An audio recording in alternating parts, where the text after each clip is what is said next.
Hello and welcome to study IQ. প্রত্যেককে জানাচ্ছি study আইকিউতে সাদর অভিনন্দন। আজকে আমরা করতে চলেছি জানুয়ারি 2021 এর current affairs which has been very much important for any kind of examination perspective of the West Bengal. পশ্চিমবঙ্গের ক্ষেত্রে যে সমস্ত পরীক্ষাগুলো প্রচণ্ড উল্লেখযোগ্য এবং অত্যন্ত গুরুত্বপূর্ণ, সেই সমস্ত এক্সামিনেশনের পার্সপেক্টিভে যে সমস্ত কারেন্ট অ্যাফেয়ার্স আসতে পারে সেইগুলো সম্পর্কে আজকে আমরা এই ক্লাসটা করব। We will be covering this course in Bengali.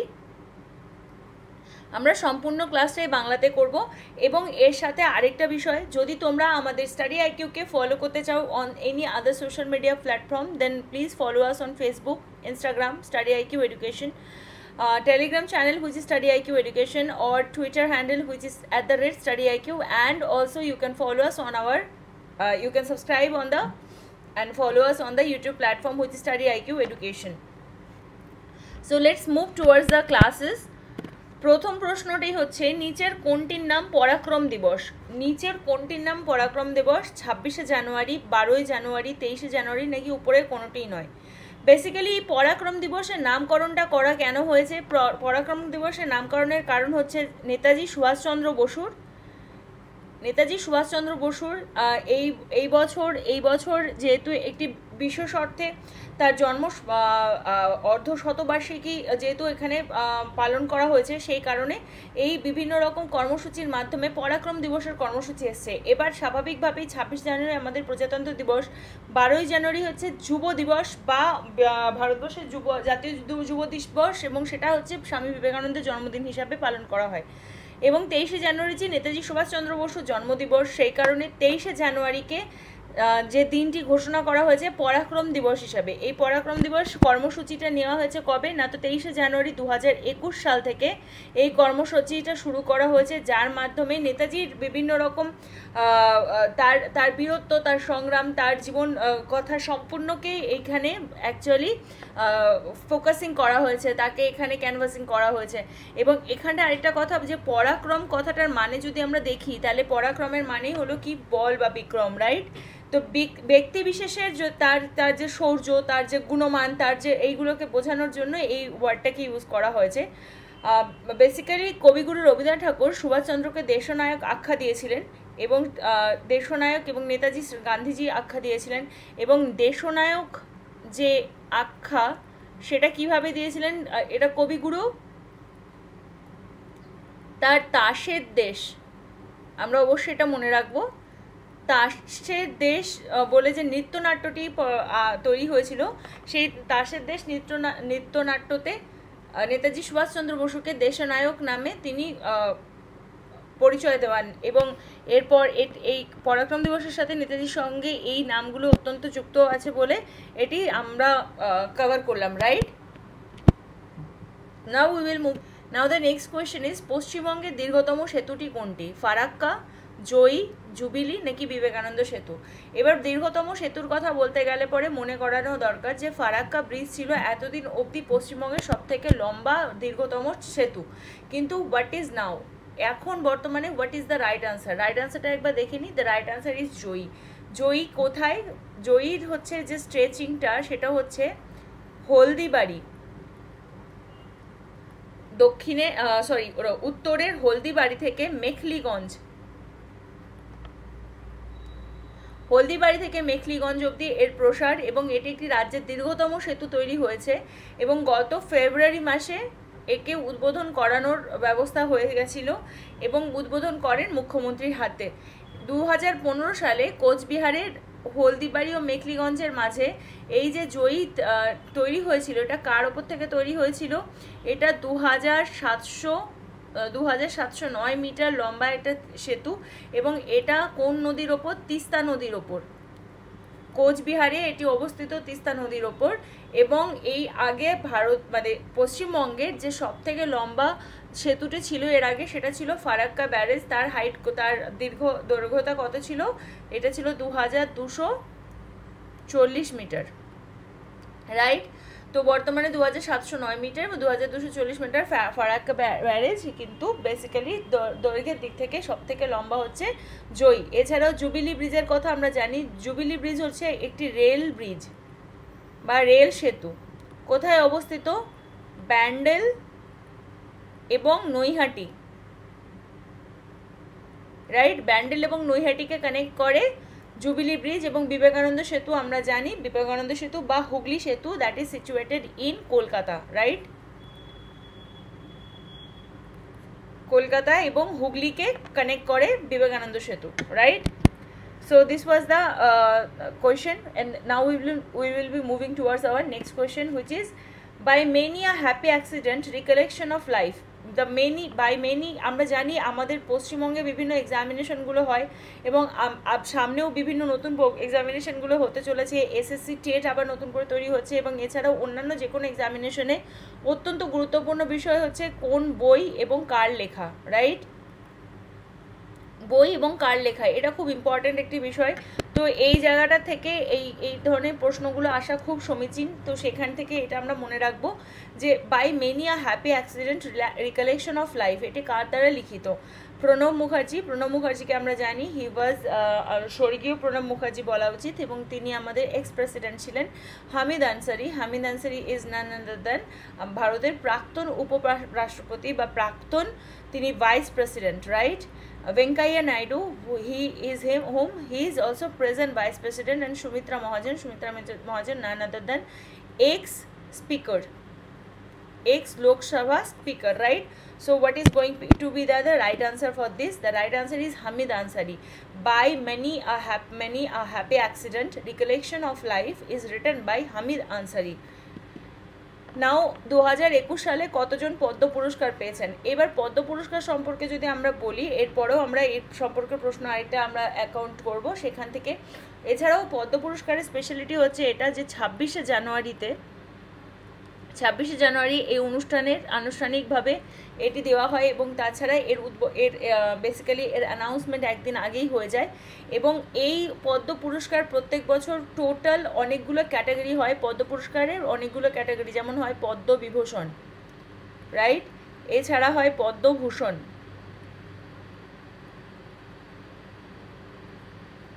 Right? এবং কি পদ্মশ্রী।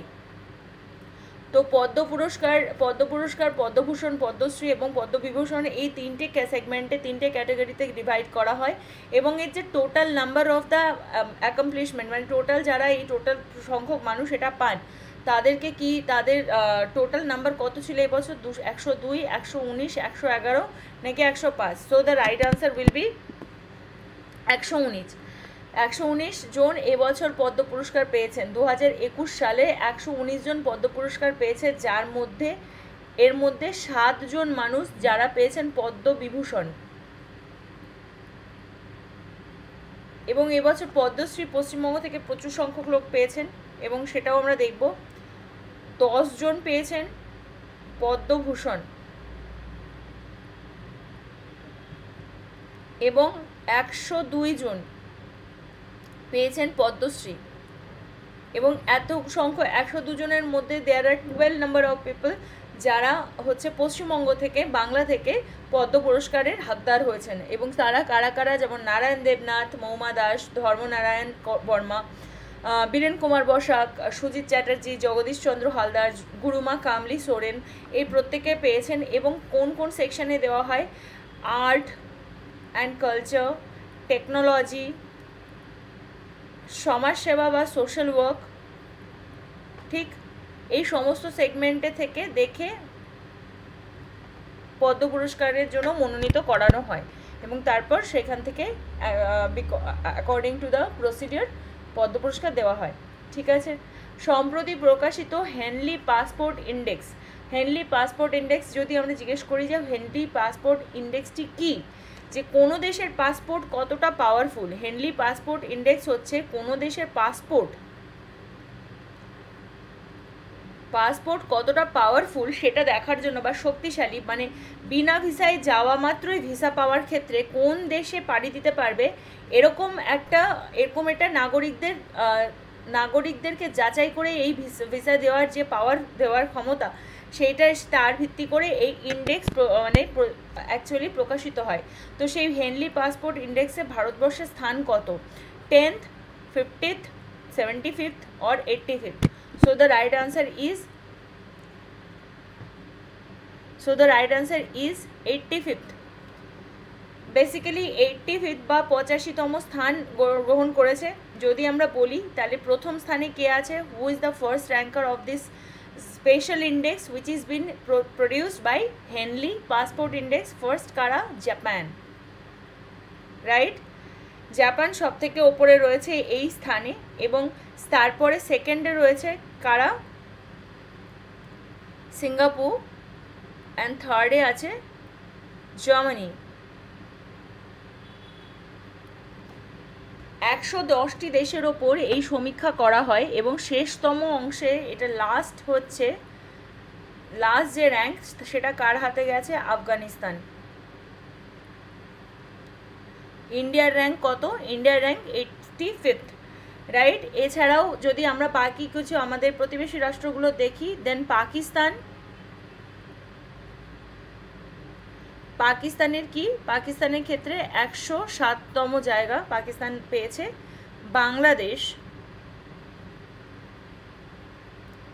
বাংলাদেশের স্থান 101তম। শ্রীলঙ্কার স্থান 100তম, এবং নেপালের স্থান 104তম। এছাড়াও আমাদের আরেকটি প্রতিবেশী রাষ্ট্র হুইচ ইজ চায়না, যেটা কিনা 70তম। ভারতবর্ষ থেকে বেটার পজিশনে চায়না রয়েছে according to the Henley passport index. আমরা মনে রাখবো হেনলি পাসপোর্ট ইন্ডেক্স মানে বিনা ভিসাতে কোন কোন দেশগুলোকে বিশ্বাস করে বিনা ভিসা মানে অ্যারাইভাল মাত্রই ভিসা প্রডিউস করা যেতে পারে, তার উপর ডিপেন্ড করে এই পাসপোর্ট ইন্ডেক্স দেওয়া হয়, right? Now the next question is 51তম গোয়া আন্তর্জাতিক চলচ্চিত্র উৎসব। 51তম গোয়া আন্তর্জাতিক চলচ্চিত্র উৎসব হচ্ছে অত্যন্ত বিখ্যাত একটি অনুষ্ঠান, যেটা প্রত্যেক বছর ইন্টারন্যাশনাল ওয়েতে গোয়াতে পালিত হয়, এবং এছাড়াও বিভিন্ন স্টেট যেমন কলকাতাতেও আন্তর্জাতিক চলচ্চিত্র উৎসব হয়, কিন্তু গোয়া আন্তর্জাতিক চলচ্চিত্র উৎসবের একটা আলাদা গ্ল্যামার রয়েছে। এবং এইখানটাতে প্রশ্ন করা হয়েছে যে ইন্ডিয়ান পার্সোনালিটি অফ দ্য ইয়ার পুরস্কারে কে সম্মানিত হয়েছে? Indian personality of the year. So এখানে অনেকগুলো ক্যাটাগরি থাকে, বেস্ট মুভি, বেস্ট ক্যারেক্টার মানে best character play, best screen play, best director, এরকম করে লাইফ টাইম অ্যাচিভমেন্ট, এরকম প্রচুর ডিভিশনস আছে। তার মধ্যে এখানে একটা স্পেশাল ক্যাটাগরি আছে which is been called the Indian personality of the year. এই অনুষ্ঠানে এই পার্টিকুলার উপাধিতে বা এই পার্টিকুলার নমিনিতে কে নমিনেশন হয়েছেন বা কে সম্মানিত হয়েছেন? অমিতাভ বচ্চন, সৌমিত্র চ্যাটার্জি, বিশ্বজিৎ চ্যাটার্জি নাকি অনুপম খের? তো the right answer will be Biswajit Chatterjee. Biswajit Chatterjee হলেন প্রচণ্ড বিখ্যাত একজন ব্যক্তিত্ব। যদি আমরা আন্তর্জাতিক চলচ্চিত্র উৎসব সম্পর্কে কিছুটা কথা বলি, এই বছর যে আন্তর্জাতিক চলচ্চিত্র উৎসব গোয়াতে অনুষ্ঠিত হয়েছে সেটা ছিল 51তম, রাইট? এবং কবে থেকে কতদিন অবধি চলেছিল? 16ই জানুয়ারি থেকে 24শে জানুয়ারি 2021, রাইট? 16ই জানুয়ারি থেকে 24শে জানুয়ারি 2021 পর্যন্ত এই অনুষ্ঠানটি অনুষ্ঠিত হয়। আন্তর্জাতিক মানে কোভিডের এই আন্তর্জাতিক চলচ্চিত্র উৎসব কোভিড চলাকালীন উৎসবটি কি হয় যে বাকি প্রত্যেক বছর যতটা গ্ল্যামারাস হিসাবে এটা হয় সেই তুলনায় এবছর জৌলুস অনেকটা কম ছিল। এবং এখানে স্পেশালিটি কি ছিল? বিভিন্ন বিভাগ রয়েছে, এবং সেই বিভাগগুলো জুড়ে সেই সেকশনগুলো ডিভিশন করে 224টি চলচ্চিত্রের মধ্যে 50টি চলচ্চিত্রের এটা হচ্ছে ডাইরেক্টলি স্ক্রিনিং এখানে হয়। 224টি নমিনেশনে ছিল, এতগুলি মুভি এখানে দর্শানো হয়েছে, তার মধ্যে 50টা ডাইরেক্ট স্ক্রিনিং হয়েছিল। এবং এই বছর যে ফোকাস দেশটি ছিল, মানে মেন প্রত্যেক বছর চলচ্চিত্র উৎসবের পিছনে একটি কান্ট্রি থাকে, সেই কান্ট্রিকে ফোকাস কান্ট্রি ধরা হয়। এবং এই বছর 51তম গোয়া আন্তর্জাতিক চলচ্চিত্র উৎসবের ফোকাস কান্ট্রি কে ছিল? বাংলাদেশ। আমরা মনে রাখবো এটাও যে 51তম গোয়া আন্তর্জাতিক চলচ্চিত্র উৎসবে ইন্ডিয়ান পার্সোনালিটি অফ দ্য ইয়ার পুরস্কারে ভূষিত হয়েছেন বিশ্বজিৎ চ্যাটার্জি, বর্ষিয়ান অভিনেতা এবং বর্তমানে পশ্চিমবঙ্গের একজন বিখ্যাত অভিনেতা প্রসেনজিৎ চ্যাটার্জির বাবা হন উনি। এবং এছাড়াও এই যে অনুষ্ঠানটা হয়েছে 16 থেকে 24 জানুয়ারির মধ্যে, এখানটাতে অ্যাকচুয়ালি যে ফোকাস কান্ট্রিকে রাখা হয়েছিল সেটা হচ্ছে বাংলাদেশ। এছাড়াও আরেকটা কথা এখানে বলা রয়েছে, উৎসবের যে উদ্বোধন এবং অনুষ্ঠান হয় সেইগুলো কোথায় কোথায় it was been telecasted on DD India and DD National, ঠিক। এবং ইন্ডিয়ান প্যানোরামা বিভাগে শ্রীধরের একটি চলচ্চিত্র প্রিমিয়ার করে অটিজম স্পেকট্রাম ডিসঅর্ডারকে তুলে ধরা হয়। এই বছর যে 51তম চলচ্চিত্র উৎসবে যে অল্প সংখ্যক মুভিগুলোকে এখানে স্ক্রিনিং করা হয়েছিল,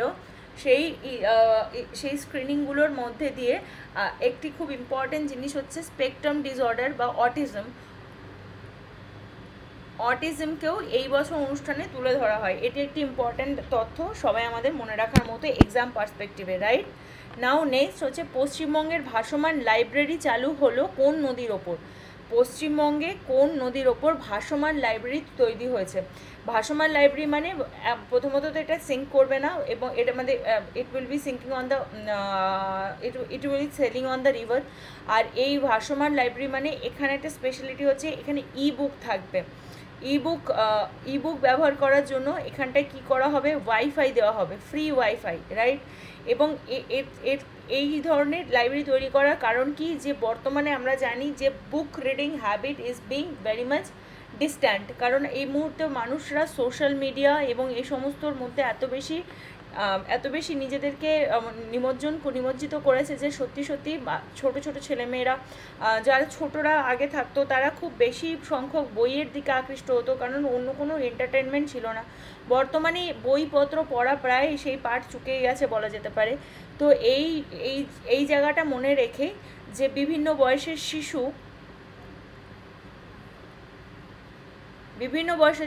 চিলড্রেন এবং কিশোরদের কথা মাথায় রেখে 500-র বেশি বই, 500-র বেশি সংখ্যক বই রাখা হয়েছে এবং পশ্চিমবঙ্গের ভাসমান লাইব্রেরিটি গঠিত করা হয়েছে। নাও প্রশ্নটা হচ্ছে এইটা কোথায় থেকে কত দূর রয়েছে এবং কোন নদীর ওপর? ভাগীরথী, হুগলি, তিস্তা, নাকি ওপরে কোনোটি নয়? So the right answer will be হুগলিতে। কেন? কারণ আমরা জানি গঙ্গা নদী পশ্চিমবঙ্গে যখন আসে তখন পশ্চিমবঙ্গে কলকাতাতে এর নাম কি হয়, হুগলি নদী হিসাবে পরিচিত হয়ে যায়। Hooghly is a nothing but the part of the Ganga, right. আমরা জানি যে পশ্চিমবঙ্গে ঢোকার আগে যখন ঢোকে তখন তার আগে একটা পার্ট বাংলাদেশে চলে যায়, which is name by Padma, এবং বাকি অংশটার নাম হয় ভাগীরথী। এবং ভাগীরথী যত নিচের দিকে আসতে থাকে, মানে দক্ষিণ প্রসারী হতে থাকে, তত তার নাম হয়, এবং কলকাতা সেকশন থেকে যে নাম নিয়ে আসে তার নাম হয় হুগলি রিভার। এবং এটা স্পেসিফিক্যালি এই মিলেনিয়াম পার্ক থেকে বেলুর অবধি এই ভাসমান লাইব্রেরিটা চলতে থাকবে, এবং এটি বেসিক্যালি শিশু এবং কিশোর সাহিত্যের প্রতি এটি মানে তার উপর বেশি নজর দিচ্ছে, right. Now the next question, নিচের মধ্যে কে পদ্মশ্রী পুরস্কার পেয়েছেন? এখানে আমরা দেখতেই পাচ্ছি উত্তর দেওয়াই রয়েছে, ডক্টর রাজেন্দ্র কুমার ভান্ডারী, নারায়ণ দেবনাথ, মৌমা দাস, নাকি both C and D. So the right answer for Padmashri পুরস্কার কে পেয়েছেন, স্পেসিফিক্যালি প্রশ্নটা হচ্ছে 2021-এর আসপেক্টে। আনসার ইজ পদ্মশ্রী পুরস্কার পেয়েছেন নারায়ণ দেবনাথ এবং মৌমা দাস দুজনেই। যে ভারতবর্ষ থেকে যে পদ্ম পুরস্কার সম্পর্কে একটু আগে আমরা বললাম, সেখানটায় শুধুমাত্র নারায়ণ দেবনাথ তিনি হাদা ভোদার স্রষ্টা, রাইট। হাদা ভোদা কার্টুন ক্যারেক্টার, এছাড়াও বাটুল দি গ্রেট, রাইট, বাহাদুর বেড়াল, যারা শুকতারা বা কিশোর সাহিত্যের কিশোর অমনিবাস এইগুলো পড়তে অভ্যস্ত, তারা প্রত্যেকেই বা আনন্দ মেলা এই সমস্ত বই সম্পর্কে আমরা জানি। এগুলো সব এক একটা হচ্ছে ইয়ারলি জার্নাল, তাই না? এগুলো হচ্ছে এক একটা বার্ষিক সংখ্যা বেরোয়, এবং সেইখানে এই যে কার্টুনগুলো থাকে সেই কার্টুনগুলোর স্রষ্টা হচ্ছেন নারায়ণ দেবনাথ। এবং এছাড়াও বাকি 7 জনও এই পদ্ম পুরস্কারের হকদার হয়েছেন। এছাড়াও কে আছেন? মৌমা দাস কে? তিনি একজন টেবিল টেনিস প্লেয়ার, রাইট।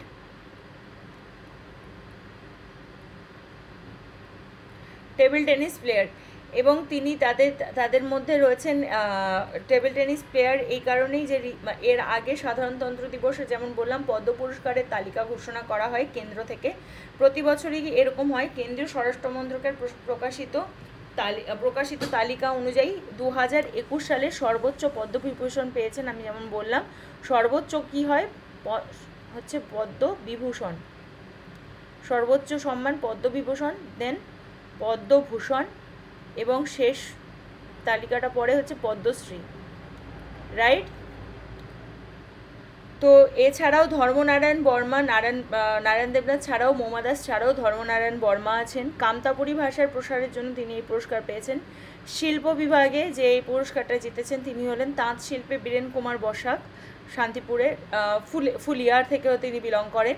সাহিত্য শিক্ষা বিভাগে পদ্মশ্রী পেয়েছেন সুজিত চ্যাটার্জি ও Jagadish Chandra Haldar.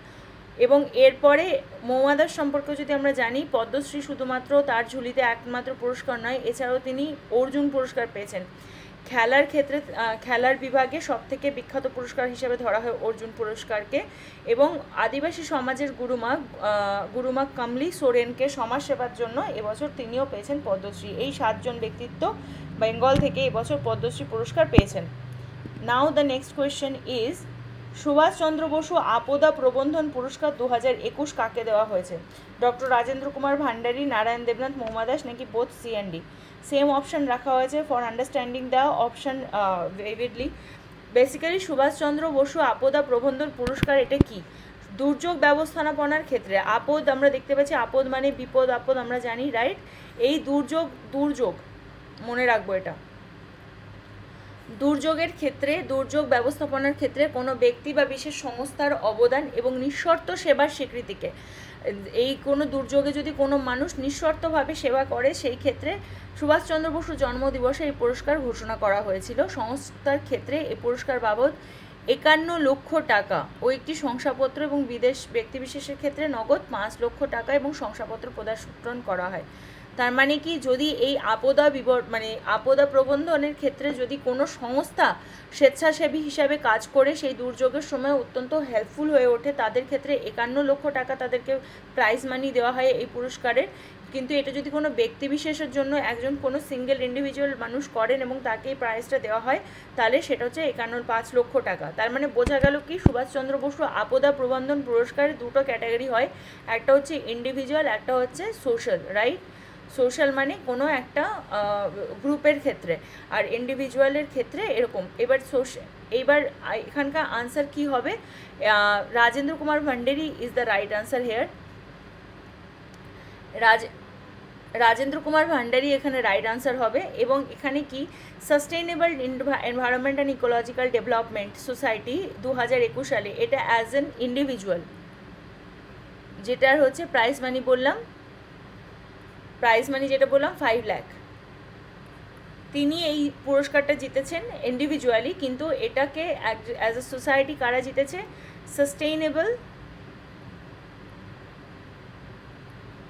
Sustainable environment and ecological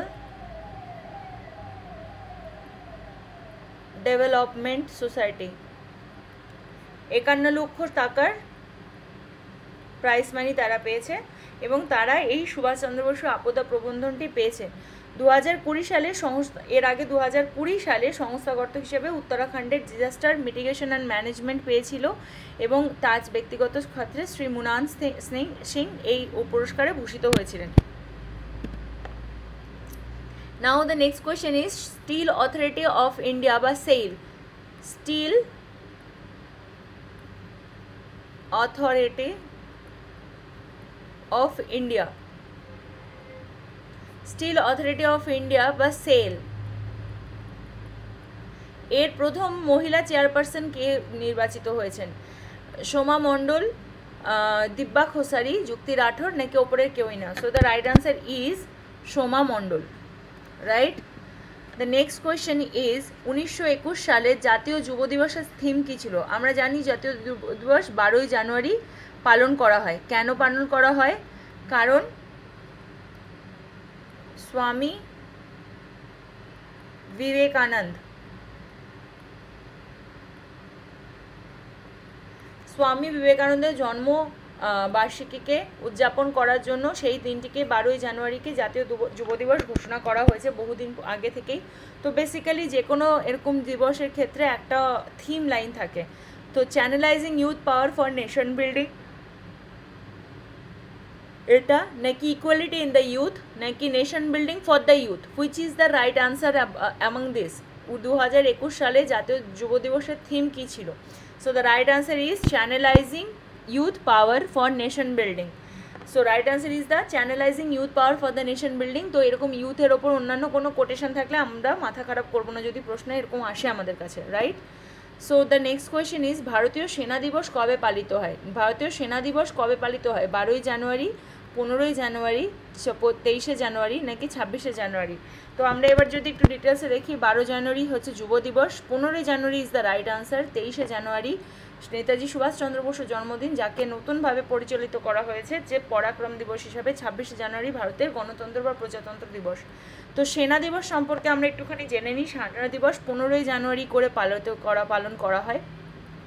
specifically কি এটা হয়, এই বছরের যে মানে 28তম যে সেনা প্রধান বা চিফ মার্শাল তিনি হচ্ছেন মুকুন্দ নারভানে।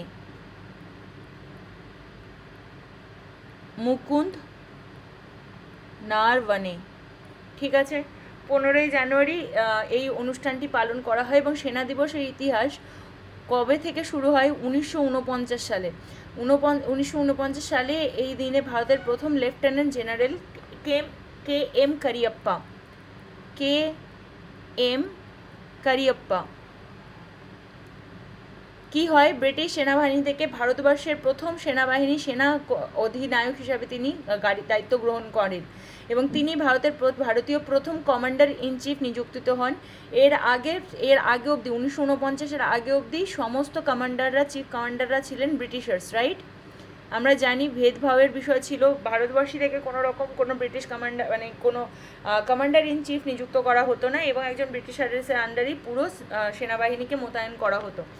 এবং এরপরে কে এম কারিয়াপ্পা তার দায়িত্ব গ্রহণ করেন এবং সেই দিনই তিনি প্রথম জয় হিন্দ ধ্বনিতে আলোড়িত করে তুলেছিলেন। এবং এছাড়াও স্যাম মানেকশ ছাড়াও তিনি আরেকজন ভারতীয় যিনি 5 স্টার ফিল্ড মার্শালের পদ পেয়েছিলেন। তাহলে 5 স্টার ফিল্ড মার্শাল কে পেয়েছেন? কে এম কারিয়াপ্পা এবং তার সাথে একজনকে স্যাম মানেকশ। 1947 সালে ইন্দো পাক যুদ্ধের সময় দক্ষিণ সীমান্তে প্রচণ্ড রকম এই প্রচণ্ড রকম ইন্দো পাক যুদ্ধের সময় যখন প্রচণ্ডভাবে সাদার্ন পোর্শনকে আটকাতে হয়েছিল, তখন সেই সময় কারিয়াপ্পা একজন অত্যন্ত স্ট্রং সেনানায়কের ভূমিকা নির্বাহ করেছিলেন। সো সেনা দিবস 15ই জানুয়ারি, আমরা এটা মনে রাখবো, রাইট? নাও রামানুজন গ্রাফ সমাধান করে সম্মানজনক মাইকেল অ্যান্ড শিলা হেল্প পুরস্কার কে পেয়েছেন? CR রাও, রবি বর্মা, নিখিল শ্রীবাস্তব নাকি Harishchandra? So the right answer is here Nikhil Srivastava. এবার এই যে মাইকেল অ্যান্ড শিলা হেল্প পুরস্কারটি, এটা হচ্ছে বেসিক্যালি গণিতবিদদেরকে দেওয়া হয়, কারণ এই সম্মানজনক এই পুরস্কারটা এটা ভারতীয়দের এর সাথে মানে নিখিল শ্রীবাস্তব একজন ভারতীয় হিসেবে যেমন এই সম্মানটা পেয়েছেন, তার সাথে যৌথভাবে আরেকজনও রয়েছেন ইয়েল বিশ্ববিদ্যালয়ের গণিতজ্ঞ Daniel Alan Szpilman. Daniel Alan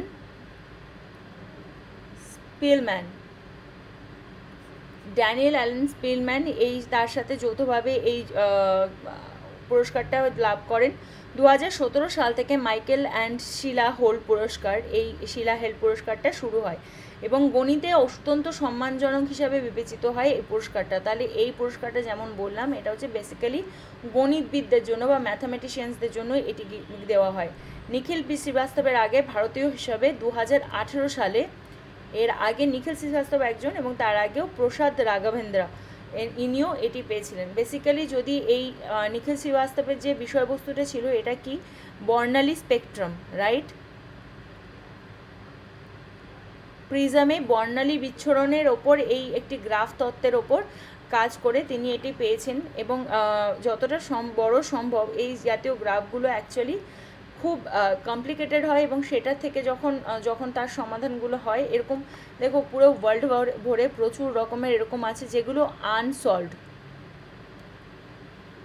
তো আনসলভ প্রচুর গ্রাফস আছে, আনসলভ প্রচুর ইকুয়েশনস আছে, সেইগুলো যখন সলভ হয় তখন স্বাভাবিকভাবেই তারা কোনো না কোনো পুরস্কারের হাকদার হয়। নিখিল শ্রীবাস্তব এই বর্ণালী গ্রাফ তত্ত্বে এটি একটি রামানুজন গ্রাফ। রামানুজনও একজন বিখ্যাত গণিতবিদ ভারতবর্ষের এবং ফিজিসিস্ট অলসো। তো তার দ্বারা এই যে গ্রাফের যে তত্ত্ব তৈরি হয়েছিল সেটিকে সলভ করে এই মাইকেল অ্যান্ড শেলা হেল পুরস্কার লাভ করেছেন। নাও ফোর্বসের বিশ্বের সবচেয়ে ক্ষমতাশালী মহিলাদের তালিকার শীর্ষস্থানটি এবারও দখলে রেখেছেন কে? ক্রিস্টিনা লাগার্দে যদি আমরা জানি, তিনি একজন French politician, right?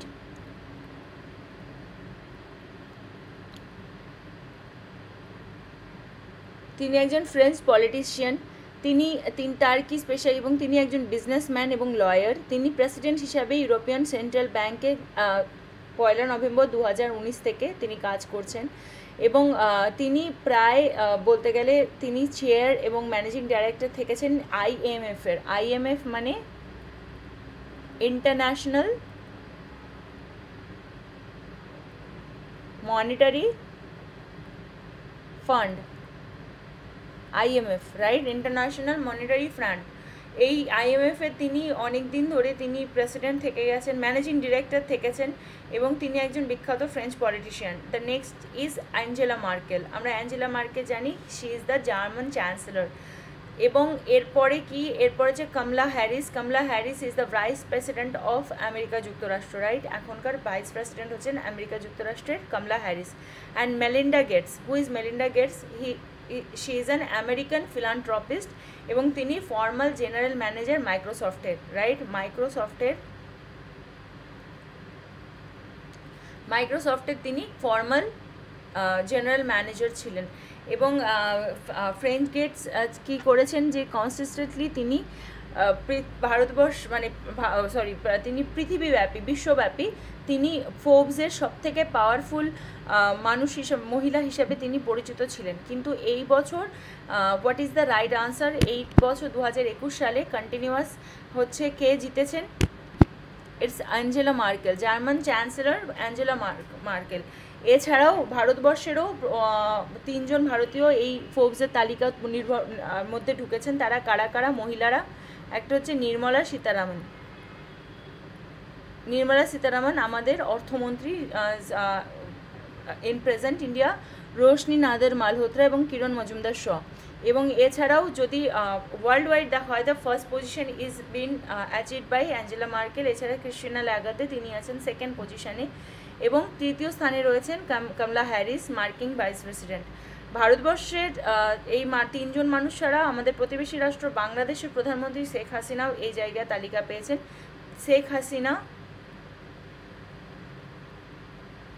Sheikh Hasina কত নাম্বার স্থানে রয়েছেন? এখানে 39তম। সবচেয়ে ক্ষমতাশালী ভারতীয় মহিলাদের মধ্যে সবার ওপরে জায়গা পেয়েছেন নির্মলা সীতারামন। ঠিক আছে, এই তথ্যগুলো আমরা মনে রাখবো ফোর্বসের তালিকা অনুযায়ী। নাও দ্য নেক্সট ইজ, নিম্নলিখিত মধ্যে কাকে সম্প্রতি 2021 সালের কায়েদ মিলাদ পুরস্কারে সম্মানিত করা হয়? প্রথমত তো জানবো কায়েদ মিলাদ অনুষ্ঠান কি বিষয়। কায়েদ মিলাদ বেসিক্যালি প্রদান করে ইন্ডিয়ান ইসলামিক